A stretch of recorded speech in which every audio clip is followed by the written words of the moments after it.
Alors, voici la W7, qui est le papier peint OLED de LG. Et un avantage avec ce modèle-là, c'est que carrément, il se colle avec des aimants. Et quand vous voyez, c'est un téléviseur qui a une épaisseur de 2,57 mm d'épaisseur.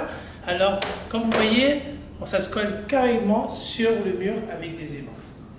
Deuxièmement, vous pouvez voir avec LG, on a un système d'exploitation qui s'appelle le WebOS 3.5.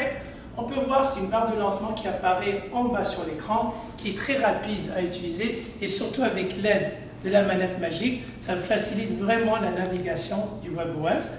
Et surtout avec la barre de son qui vient avec, du Dolby Atmos, on peut maintenant désactiver les haut-parleurs, qui sont des haut-parleurs motorisés, et comme vous voyez automatiquement, quand vous désactivez les haut-parleurs, ils rentrent dans le trou et ils se désactivent.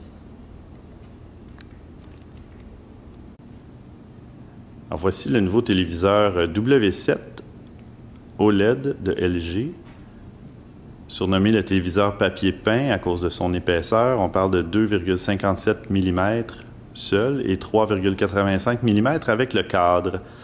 Il est 25% plus lumineux que le modèle de l'année dernière, donc on parle d'environ 1000 nits. Et puis, on a une économie facile d'énergie de 50% versus un téléviseur à DEL. Il est équipé d'une barre de son qu'on installe généralement dessous, puis qui va servir aussi de moteur au téléviseur. En fait, le téléviseur qu'on voit ici, il s'agit seulement de l'écran finalement pour afficher l'image.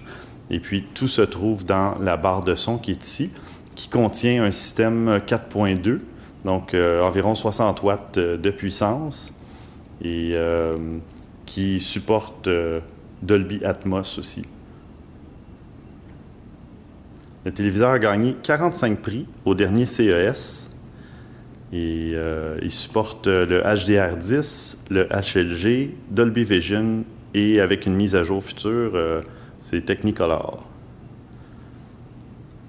Le processeur peut même ajouter de l'encodage pour optimiser l'image. On peut le constater dans certains jeux vidéo, même comme Horizon Zero Dawn sur la PlayStation.